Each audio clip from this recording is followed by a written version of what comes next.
Organissima, New York. Your exotic skin, hair, and beauty source, and your one-stop shop for all your natural and organic skin and hair care, featuring authentic organic Moroccan oil and prickly pear seed oil and much more. Bringing you only the best, straight from the source and proudly produced in the USA. So what are you waiting for? Shop today at www.organissima.com. Organissima, New York. Your beauty is our duty. Organissima, New York.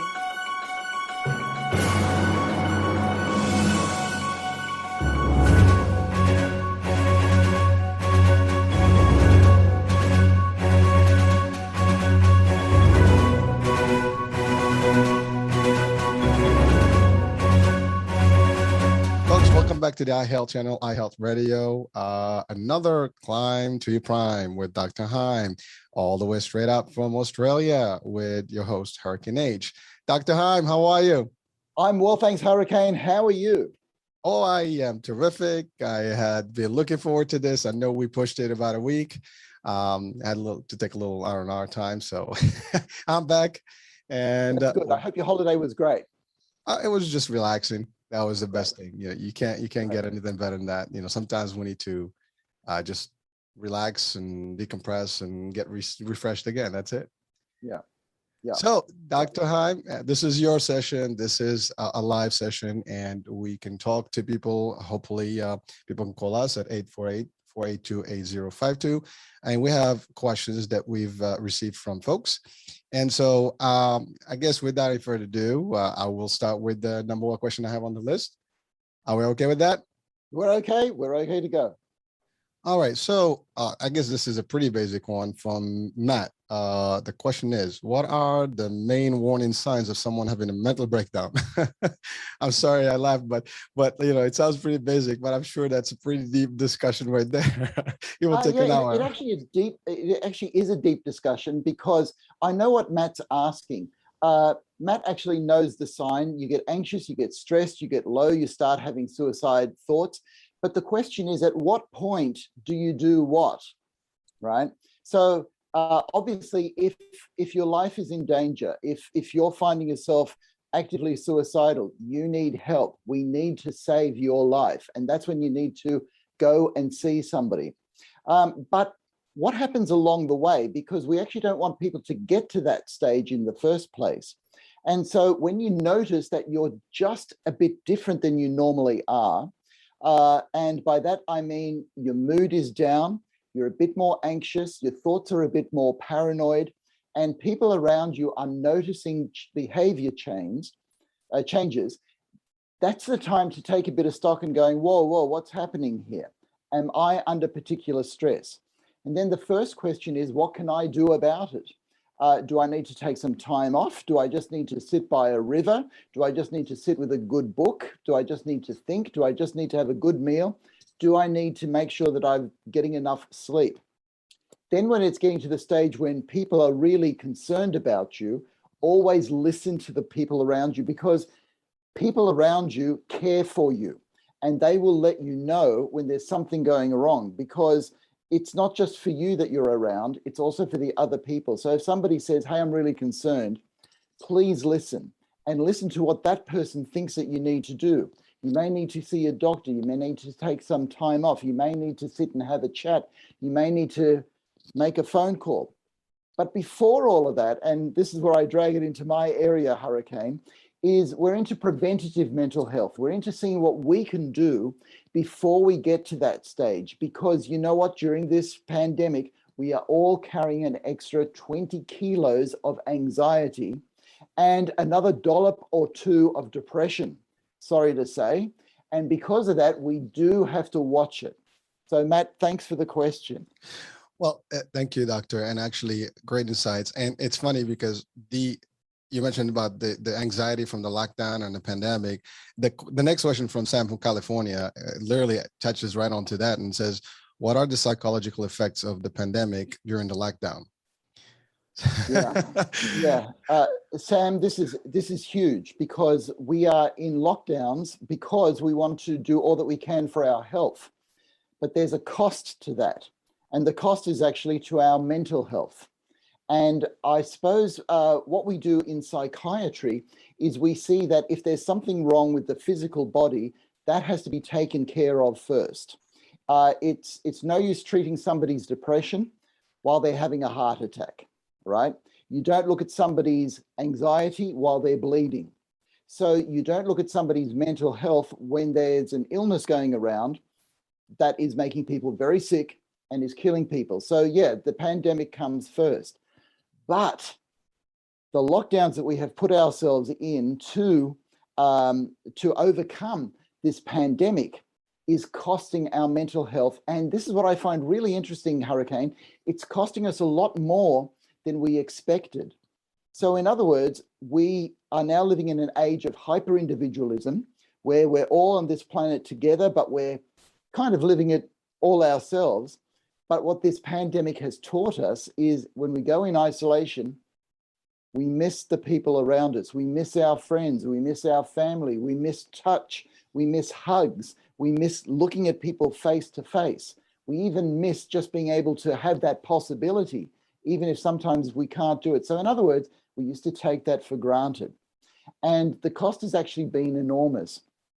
And it's a very strange thing, Hurricane, because there's been a few studies come out of Scandinavian countries that has shown that the suicide rate has actually come down during the pandemic.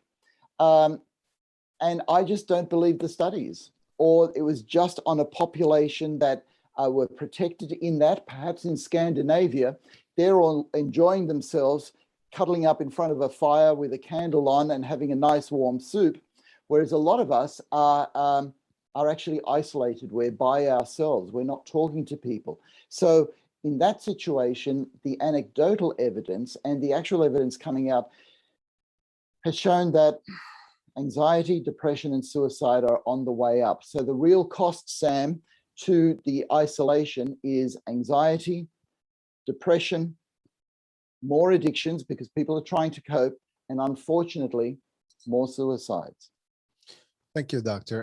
And frankly, I mean, I think what one of the main problems here is that nobody expected the lockdown to stay long and to take that long. And I think also nobody thought about like real lockdowns, like again, case of Australia, for example. Yes. And a lot of countries, they open, they close, they open, they close. And so people are just going crazy. And California also has been, I guess, hit hard. I mean, they probably had one of the longest, I think, lockdowns in the US. If I'm not mistaken. So that's been, a real tough pill to swallow. And you're right. It's we all experience it, and it depends how we deal with it individually. And if some people are closer with family, some people have friends. Zoom has been a great thing, and other platforms. I mean, if people are talking to each other, at least visually, they're having some discussions. But some people have literally been, completely shut down, and that is a serious thing. I know we've mentioned some of that before in previous shows, but again, thank you for the insights on that, and hopefully Sam had her answer. So, all right. So that takes us to the next question from Mark. Florida. It ties in again to the current status. Why is it that people are so divided about the vaccine subject? Is it fear, mistrust, or ignorance? So, doctor, I mean, I'm just going to add something here.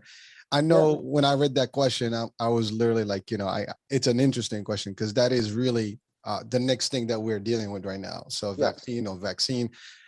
In some social platforms, TikTok, I mean, it's like an ongoing fight, and people almost are getting hating each other now. It's creating a psychological effect that, I don't think I've thought about it in terms of like it could even happen where people are, hurting each other verbally, even abusing and bullying each other here. And both sides of the spectrum. I mean, I don't know if you've seen any of the TikToks out there, but they're crazy. So what will we tell Mark here? Okay. All right, so let me tie this into the last question because lockdowns have been a real problem. The vaccines offer us a way out of a lockdown because every society on Earth has to find a solution that doesn't include lockdowns because the risk of a lockdown is going to get too high. So If we can get enough of the population vaccinated, and this is the question that we're working with in Australia at the moment, then we can get rid of the lockdowns and we can get back to our life, albeit COVID will be there. All right, so how do we end up in a situation where we've got science saying this, a lot of people believing this, and a lot of people distrusting that? Well, the first thing is we've never had vaccines be part of social media before. Now, most people have vaccinated children for things like measles, mumps, rubella, tetanus, pertussis, a whole lot of different things. And nobody has trawled through the internet to look at the evidence for all of these vaccines, because that all started in a previous age when we trusted the science, when we trusted the medics, and we trusted that vaccines is the best way to eradicate certain diseases.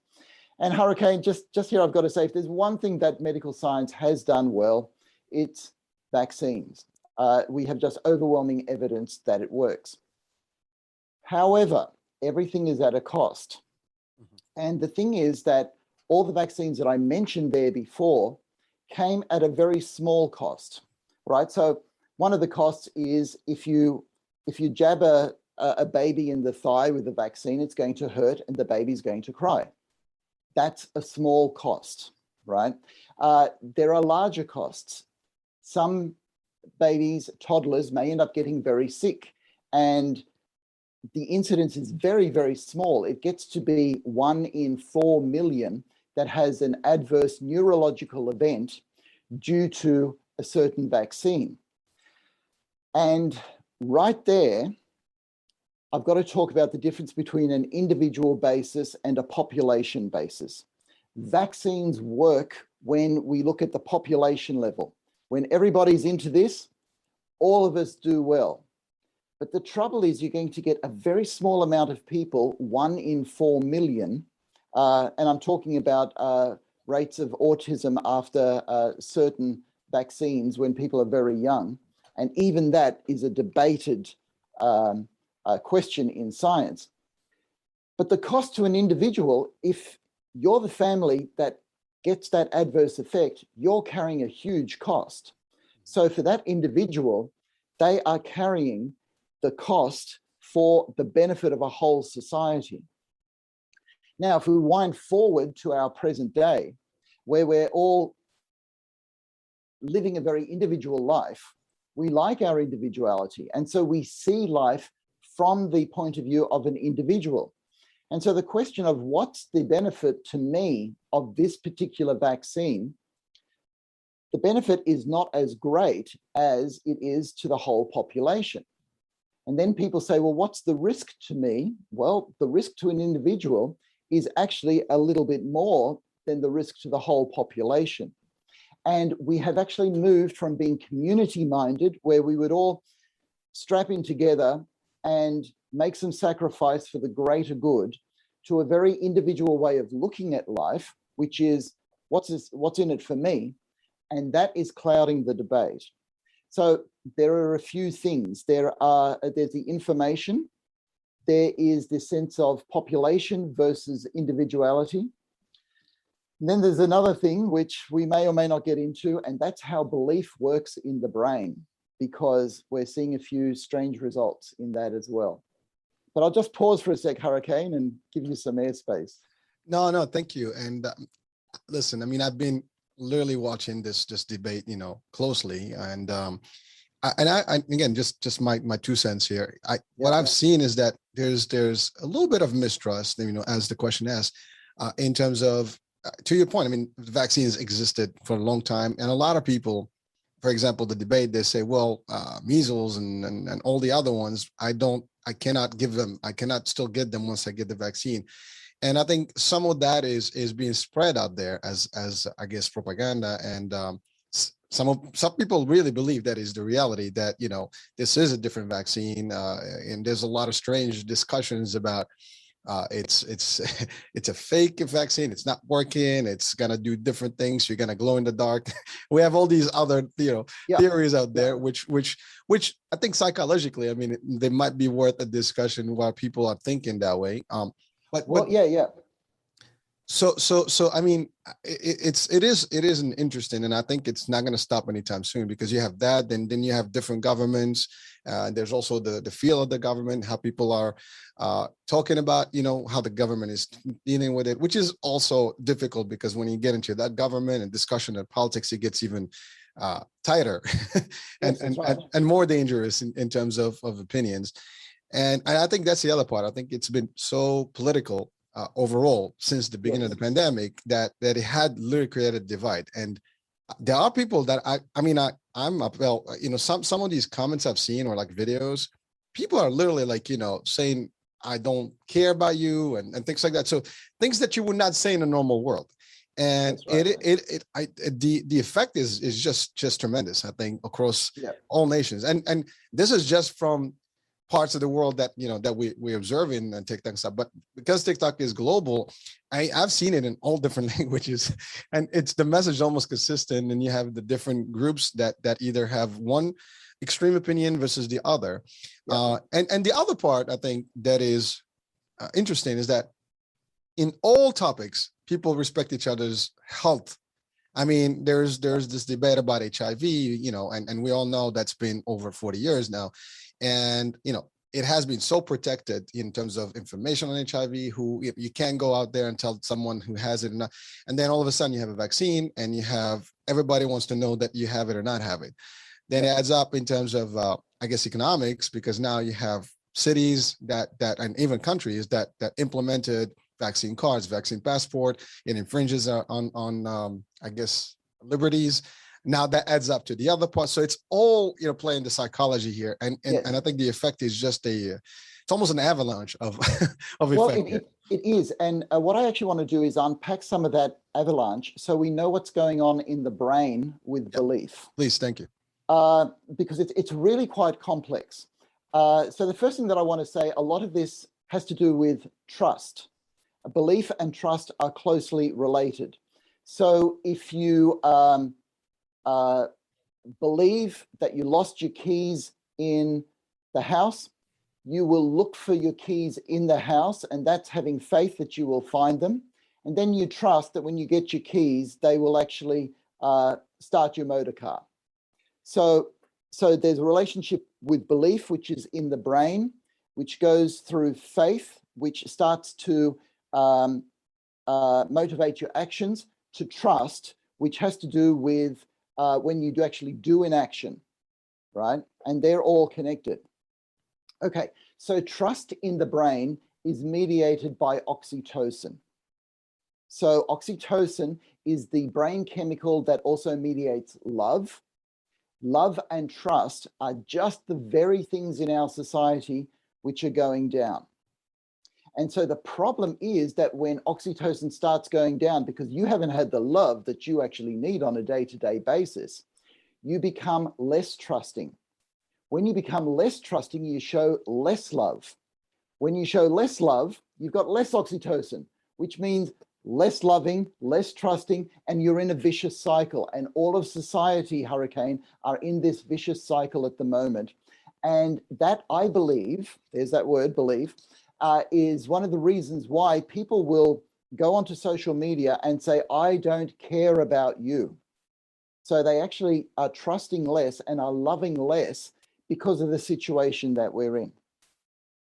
So that's one thing. We're in a downward spiral of trust, and somehow, and this show is part of it, we've got to get people's spiral of trust up again, because as soon as you start loving another person, you trust them more, you get more oxytocin, which means you love a bit more, and you're in an upward spiral, which is why we've got to be around people.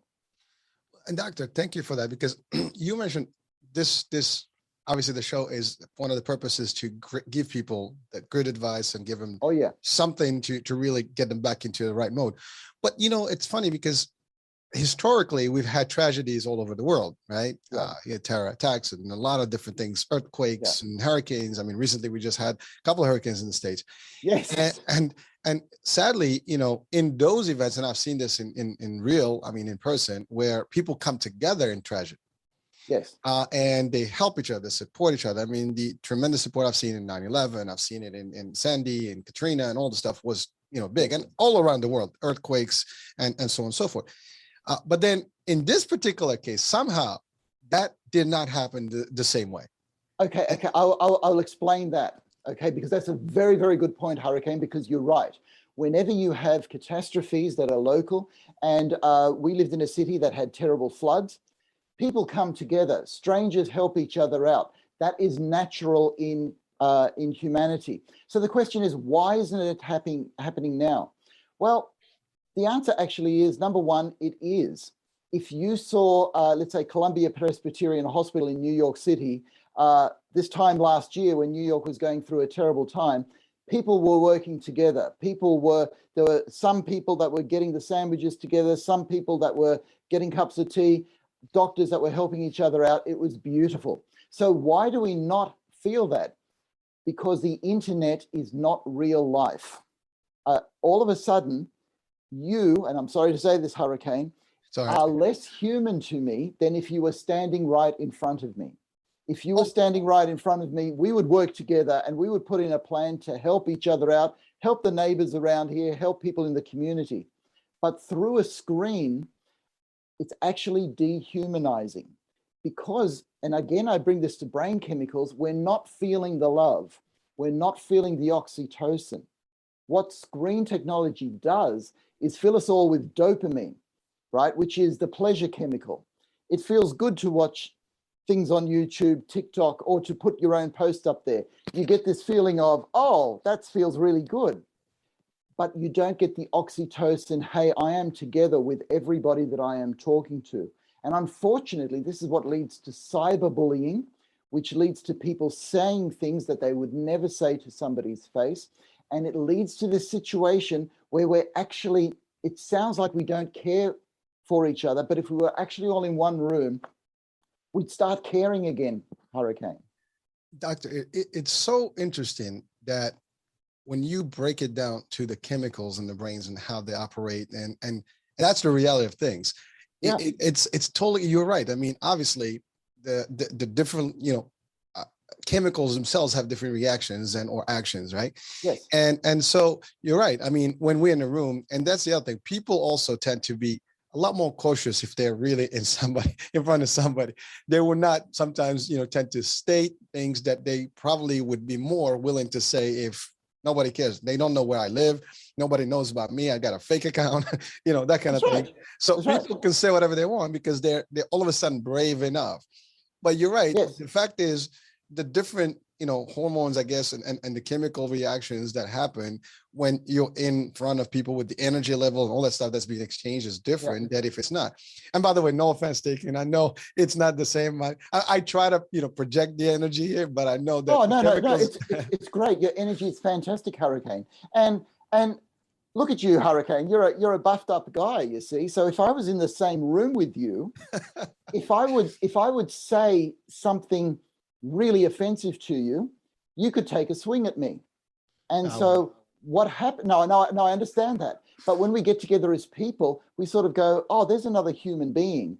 And I don't want to get hurt myself, so I won't hurt other people. And that's really protective. Whereas you see right now, you're just on a screen, right? So you can't get at me no matter what I do to you. And that makes me feel falsely invincible. Which means that if I start hacking into you with some words, doesn't matter what words I say, you can't actually touch me. And this is one of the disadvantages of social media. We don't respect each other and each other's capacity to hurt each other. Because the science on this is actually clear. The more that we expose ourselves to each other, the more we get to like each other. But that doesn't happen on social media or through the internet. That is, I can even go beyond that point. I've seen this in groups online, Facebook and in other places where people literally, they're hiding behind the screen and they get very excited about making statements and cursing and stating stuff that normally if they would say that, to your point, in front of somebody, they would think 3 times before they say that because people will hurt them.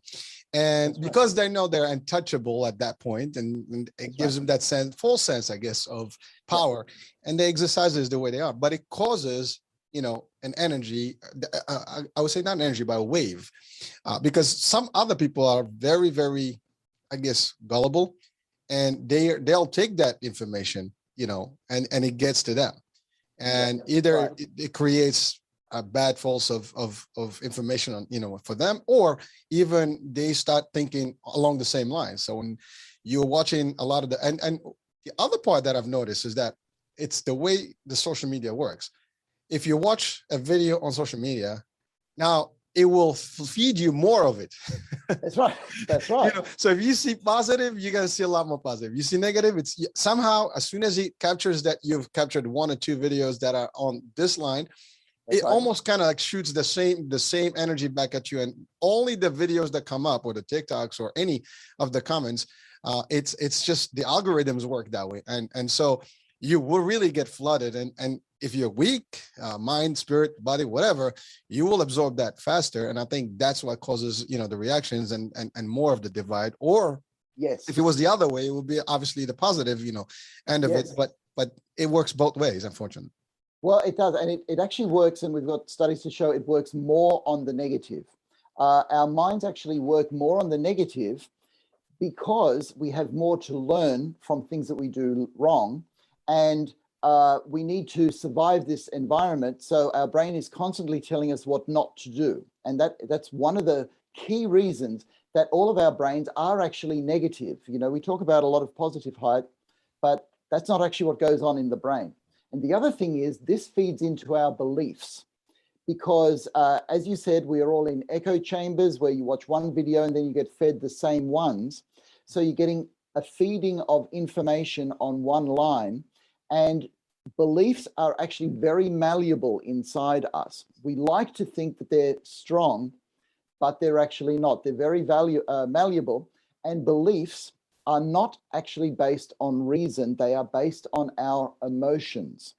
And that's poorly understood. We think that we're nice, rational beings, but we're actually rational and emotional beings. And sometimes, often, the emotions win out. And again, I mean, when you look at crime, you look at, good and bad behavior. Yeah. It's usually driven by emotions and, not really full thinking. I mean, most of the people that do bad things, they probably regret them at a point or another. Exactly. But it just, it doesn't compute right away. And oops, what did I just do? And that's usually a too late oops, and then it is what it is. I mean, doctor, I mean, those insights that have been sharing right now, I mean, I think they're so valuable for folks watching. And obviously this is going to replay on the video feed as well as the radio. I just hope that people can really take it, sink it in and absorb it, because and the more we understand how we work, in the mind, and how it all correlates to our reaction and how we behave, I think that's going to help us be hopefully better humans and better, neighbors and just people in society. So I just hope that always this is the reason we're here, is to just drive the positivity and the motivation and the knowledge to help at least guide us, somehow, one way or the other, right? Well, only one way, the good way. That's right. That's right. That's right. And this is one reason why I still want to unpack why we're distrusting the science. And this has a lot to do with our hyper-individualism, that we trust ourselves and we want things for ourselves and we don't want anybody to get in the way with what we want. Whereas decades ago, because we didn't have an internet, we actually had no choice but to trust the experts. And so when scientific papers came out, we would trust that the experts knew what they were doing. Whereas all of a sudden, an epidemiologist, somebody who had a desk job a couple of years ago, is now a celebrity, right? But we all think that we're epidemiologists because we read a few papers, whereas this is really complex stuff. And we try to distill really complex information into messages so that people can understand what's actually going on and how to behave. Now, in doing that, you lose a little bit along the way. You can't possibly expect people in the street to understand what epidemiologists understand. But because there is less trust in society, we trust the epidemiologists less.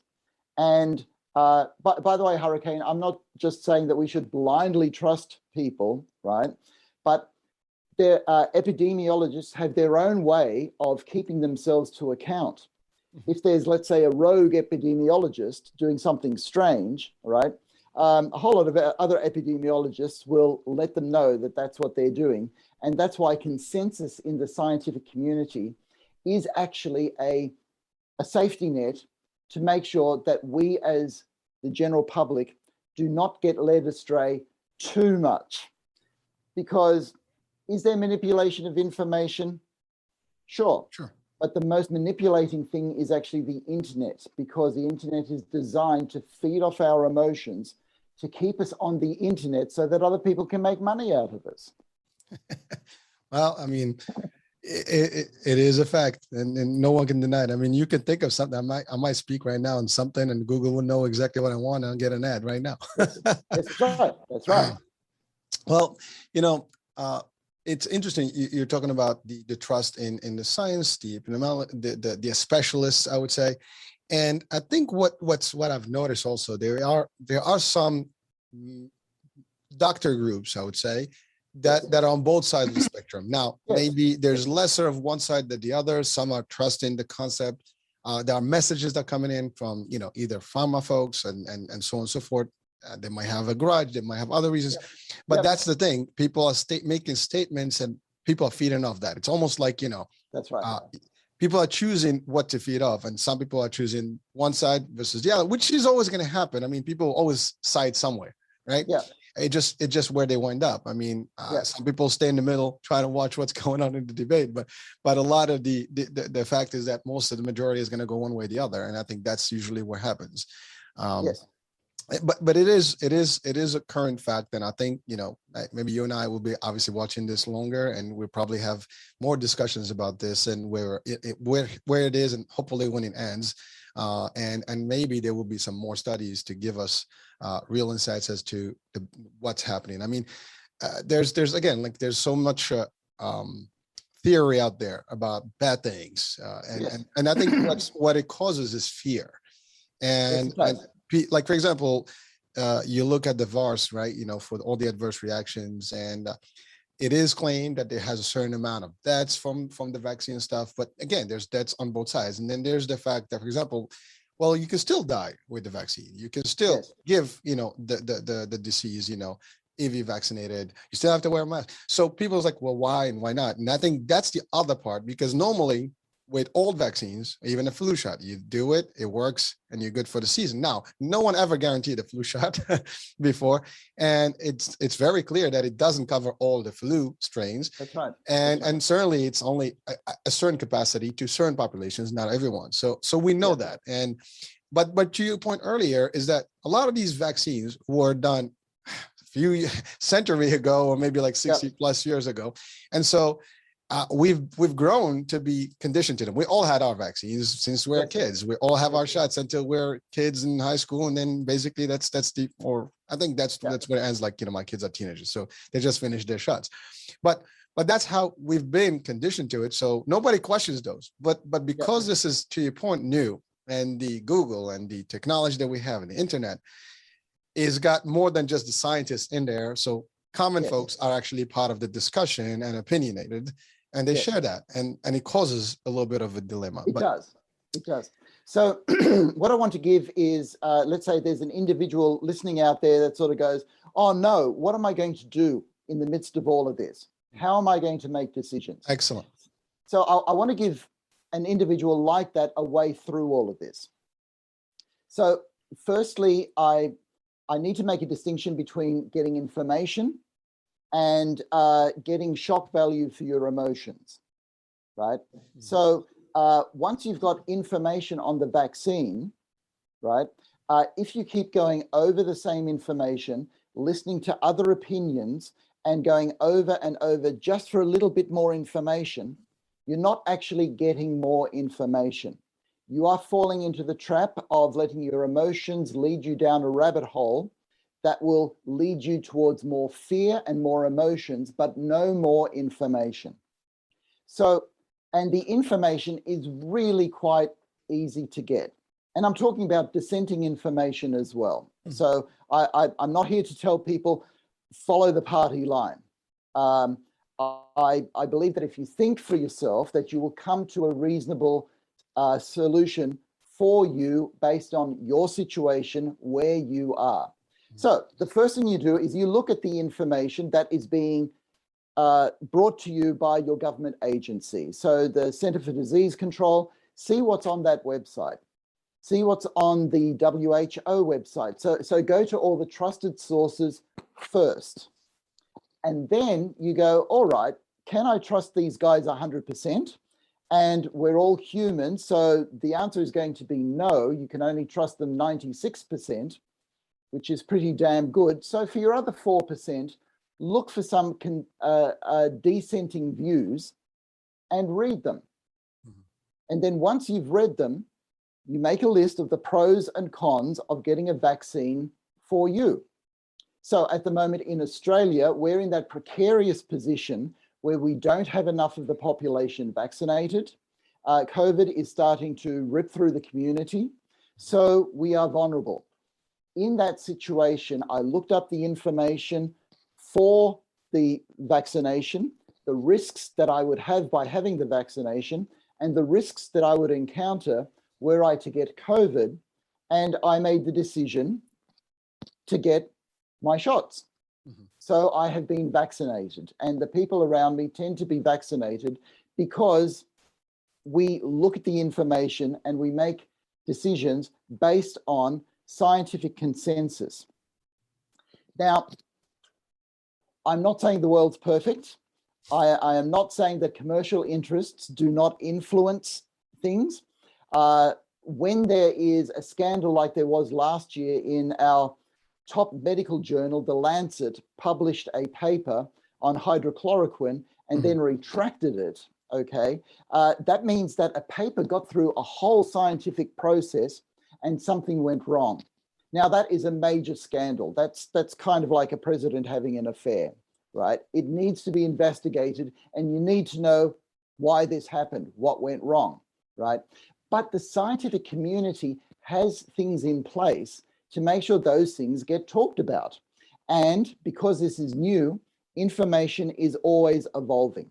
So in that, knowing that your information is never going to be 100%, you are going to have to tolerate some uncertainty.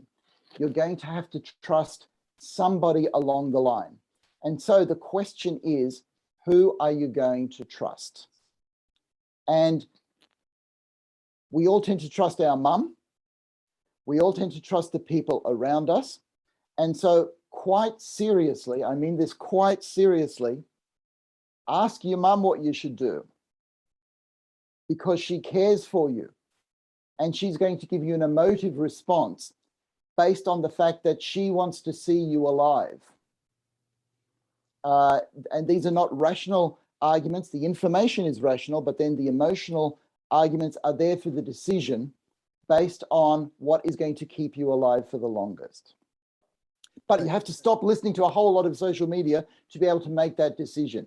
And then once you've made the decision, don't get onto the social media again. Put it to rest. You've made your decision. You're moving forward. Don't even look it up anymore, because there's so many more wonderful things to do in life. And that is true. And, you know, the world is going to continue, hopefully for better. And we're going to get through this. I mean, no doubt. And Doctor, thank you for breaking it down, I guess, to all of us out here, you know, in the world, listening or watching. There is a way, and you just broke it down to almost mathematical. You know, this is what you do. Look at the science, look at the fact, add more, and then you add the piece of emotion and people you trust. And then that's the end. That's really the formula to make a good, sound, informed decision. Yeah. And Hurricane, we need to make good, informed, sound decisions at 10 o'clock on a Monday morning when we've got the information written in front of us. Not 11 o'clock on a Friday night when you've just had an argument with your partner and you're feeling bad. And so you go on the internet and you start looking up this stuff, because it's going to be your emotions that are going to be wanting you to feel good. And instead they'll make you feel more fearful. And we do know that better decisions are made when we invoke the rational, when we think about something and we actually sift through the decision-making process in a rational way. Thank you, Doctor, for that clarification. I think that's powerful. Because you're right. I mean, I think timing is everything for everything, right? And you know, anything done under an emotional stress will probably give you the wrong, you know, decision-making capabilities. So you always have to be in a good, cool, calm, and collected format, I guess, to be rational. But you know, listen, most people think that they know what to do, but you know, I think we all can use information and guidance and, you know, stuff, you know, that is powerful as such as what you just mentioned. Now, I think that is important for us to listen to.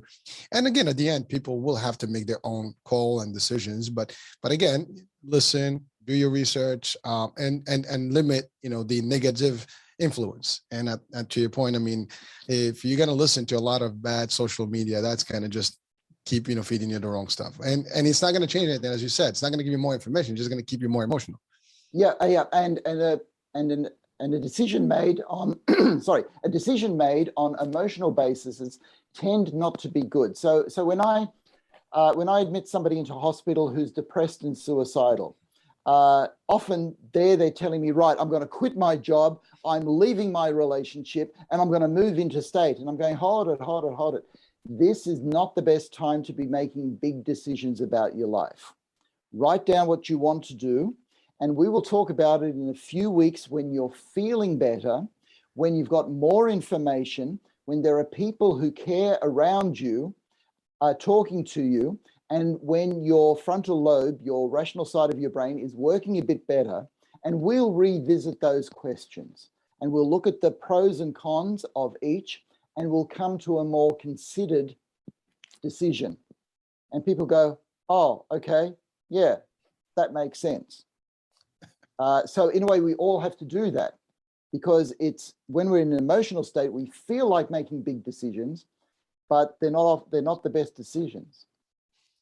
So, Doctor, just a brief moment. I wanted to just make a quick announcement. So, folks, we are live, and please feel free to call us at 848-482-8052. And this is a monthly show, and there's no bad question here. This is a good opportunity. If you have any questions about mental health, you know, and if you ever consider to ask a question, this is a good platform. You don't have to claim your name or who you are. You could just, you know, call us, you know, and just ask the question. Most of these questions I received were just first name and location, but you know, I think they're beneficial to listen to. And Hurricane. Yes, sir. What's that phone number again? 848-482-8052. 848-482. 8052. 8052. Okay. All right. Well, it's actually on as we're having the show. It's live. It's on the screen, so people great. They can see it while we're on. Again, you can call right now. We still have a few minutes, but I do have a few questions more. But it's funny because the question I have next from Nancy from North Carolina, it is literally tied to suicide. Okay. We just talked about suicidal thoughts, and the question is. It's more for kids, but it says, why do teenage kids entertain suicidal thoughts more? Is that even a fact? I don't know, but that's the question. Yeah. Unfortunately, Nancy is right. What we're finding is younger children getting suicidal thoughts. And here's what's very interesting, particularly females. In the USA and in Australia, the largest rise in suicide over the last 10 years has been in females from the ages of 12 to 18. And that's a really worrying sign, Hurricane, because the question is, what's happening in our society to drive something like that? And this is just a theory, but it has to do with social media, where males tend towards physical aggression. Females tend towards relational aggression. And what I mean by relational aggression is talking about somebody, excluding somebody from posts, or having a party and not inviting them, and basically ganging up against another female. And unfortunately, I personally know of situations where this has led to somebody's suicide. because one of the worst feelings for all of us, Hurricane, is to be thrown out from the human herd. We all want to be part of it. We all want to feel that we're part of the human race, right? And this is why solitary confinement in prison is such a harsh penalty, because I would rather be with other prisoners and risk being beaten up than to be by myself with my thoughts, with no thought of return. So this is what's happening. And unfortunately, again, this is only a theory, this is what's happening more and more to our young people as our young people spend more and more time on social media. They get caught up in chat rooms. They get caught up in areas where you have to think a certain way to be let in, or a certain way is considered cool and a certain way is considered not acceptable. So all of those things that we're trying to negate in our society are actually getting stronger. And that, unfortunately, is why I believe younger people are having more suicide ideation. Wow. Thank you for clarifying that. And I hope that it answers Nancy's question. But I do want to add something because we're talking about, teenagers and the way they think. I'm going through teenage kids myself. And I notice, that's a very tough age. And again, listen, we had to go through it to get to our age today, but I don't know if we're different or different, I guess, generation. Yes. But I think you're right. I mean, social media, the internet has a different impact because we didn't grow up in the same format. We played with people, we hang out with people. It was a different type of access, and we had very little information other than really book information and school information. So, at least in my experience. And I think the kids today, they're very sensitive. There's so much peer pressure, and they just basically their reactions are different. And it all depends on, again, the upbringing and all the stuff. So I think that does have a serious impact on how people, operate here, and especially at that age. Yes, that's right. And you have to look at what's different in the generations. And what's different is the rise of the internet, but particularly of smartphones. And look, I have been to conferences on youth and adolescent mental health where we see a difference from 2007. Now, 2007 is the year that the smartphone was invented, and the internet went from being on a big screen or on a laptop like I have in front of me at the moment to something that people can carry around by themselves. And when I was 14, I had to ask my parents permission if I could make a phone call. They would ask me who I was calling, and then they'd say, keep it short, and they would be able to listen to every word that I said, right? Nowadays, if somebody has all of that on their hands, okay, there is so much privacy and so much negative privacy around who we talk to and what we access on the internet. And you actually see the graphs of how depression from 2007 in this age group has steadily risen since smartphone ownership has risen. And that is really worrying, Hurricane, because it's not bad parenting.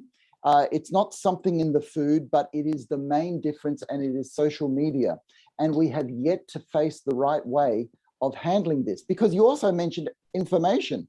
A 14-year-old has so much more information than we did as children. And that is one of the good things about the internet. It is unbelievable, the information that I have at my fingertips, you have at your fingertips, and that is wonderful.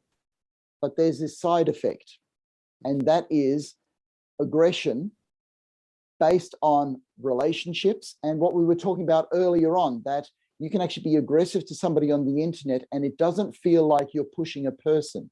It feels like you're just tapping in a few characters and something abstract out there is reacting for your enjoyment. And that's a dangerous situation. And that you hit right on there. I mean, when you get some message that is irritating, right? We all react as humans, and a younger person probably react worse. And the other person is like, this is like a game, I'm just having a cool time. But That's right. the psychological effect on the other side is really tremendous because that person is now under, pressure, and they feeling whatever words that they've been, sent. And then that's the other thing, self-esteem and things. I do have a question about self-esteem, but I don't know if we're gonna have time today to cover it. But Sure. but it's certainly, something that impacts, I guess the younger folks more than and I think it affects also, older folks today, regardless of age. But in that age group, I think it's more dangerous because as a parent personally, I mean, I still think that you almost cannot be the direct parent because there's more people involved in your parenthood here. Yes. It's you're not the only parent, you're and your spouse.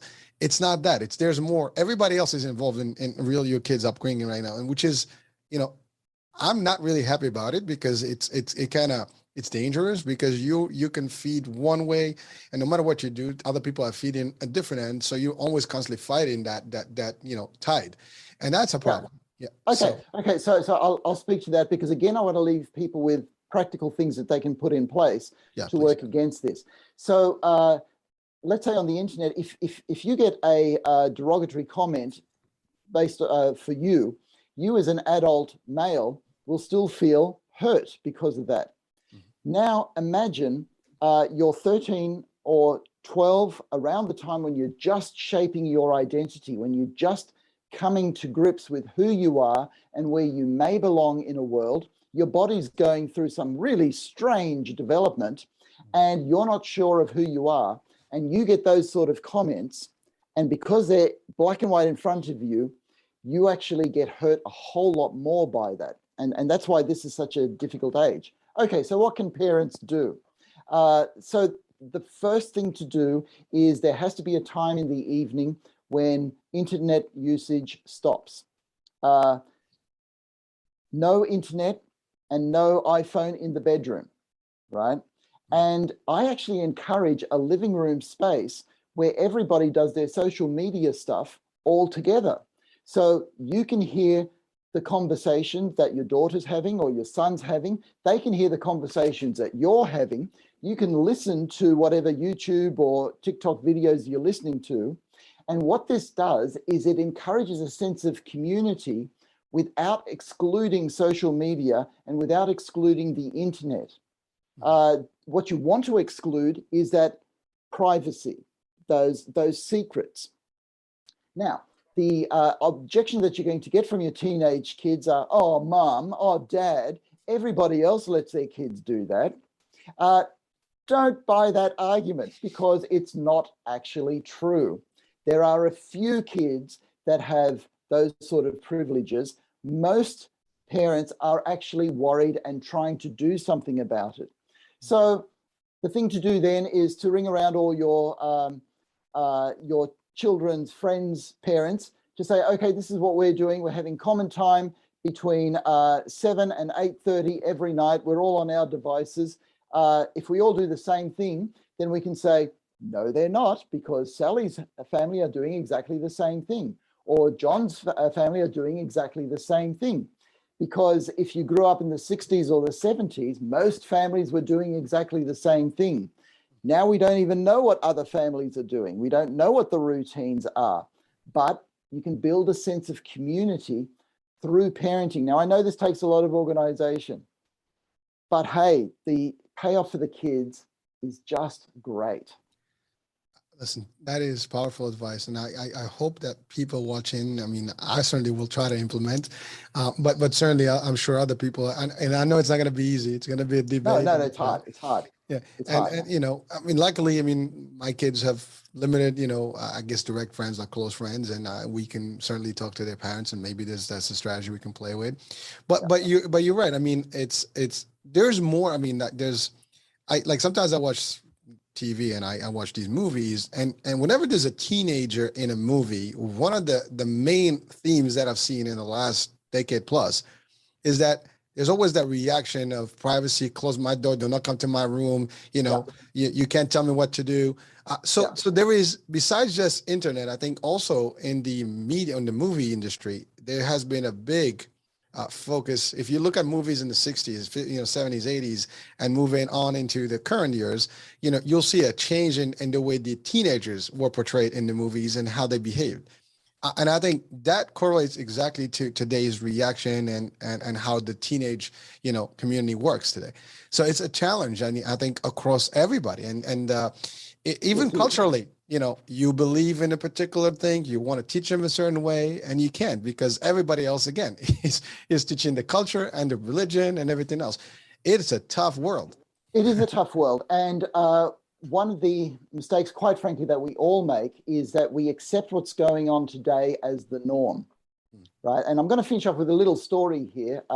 After I did a lecture, this woman who was in her 40s raced up to me, and I was saying something about getting childhood routines and how the most boring things actually become really important.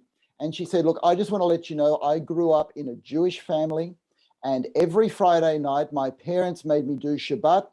I had to stay at home when others were going to the movies. I wasn't allowed this, I wasn't allowed that, and I was grumpy and I hated it.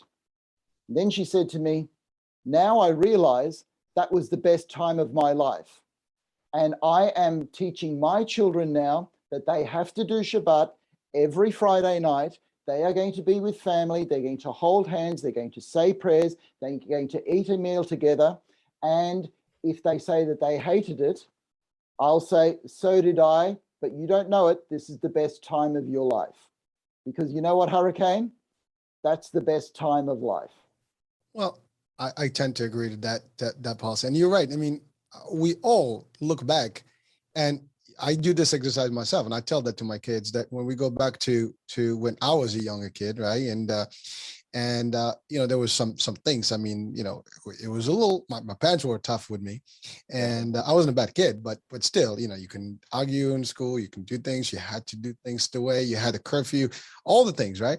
And while at the time it was like, oh my God, but the more you think about it as you grow up, you realize that it was all in good, faith, it's in good, intent, and it did turn me a better person. So, Yes. If we look at that, from that angle, and unfortunately kids don't realize, that because they're still in that age, but in time they realize like, oh man, now I know what my parents were doing. I could certainly say that, and I have no regrets. I love my parents for everything they did. And I wouldn't even hold them against anything, so other than just the fact that they did a good job, at least in my word, in the way I think about it. Yeah. But that's really what it is. And again, thank you for really giving that example and that story, because that is powerful. And people, doesn't matter what religion, what culture, I think, That's right. you do it your way, but right. it will be a good time and a good opportunity to teach the kids a better way to behave, and certainly will give them a nicer outlook as they age, and themselves will have their own kids and they know how to deal with it, because they will go through the same thing, if not worse. That's right. And I want to encapsulate that, because when it comes to happiness, we confuse pleasure with contentment. And so the thing is, you can have your short-term pleasure, but don't let it get in the way of long-term contentment. So you may enjoy a roller coaster ride, but if you had to go on a roller coaster ride every hour of every day for a month, you would not be a content person. An occasional roller coaster ride in the midst of a lot of family-led contentment and contentment with friends is the way to have happiness in life. Long-term contentment, then the short-term pleasure. Doctor, thank you for that. And I know we've gone a little bit over our time frame for the day. So I appreciate, all the extra time here. And folks, if when you're watching this and you're listening, and as you're watching now, know that this is a monthly show. So please feel free to send in your questions. The email will be in the description of the show. This will be broadcasted, it's broadcasted live, and it will rebroadcast live again on the radio and the channel, YouTube, and all the social media. So please feel free to join us in the next one. We'll be back the end of the month, and every end of the month, unless it's a holiday or something, but we'll make sure we have a deferred date.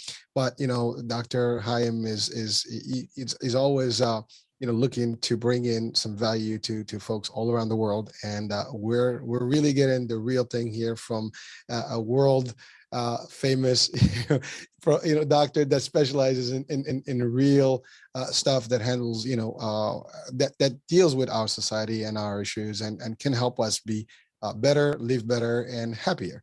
That being said, thank you for watching today. It's been always a pleasure. And Doctor, thank you for the time and for being with us, for all the good stuff. Folks, thank you for watching. We'll talk soon. Different show, different topic, and different guest. Bye now. Ciao, ciao.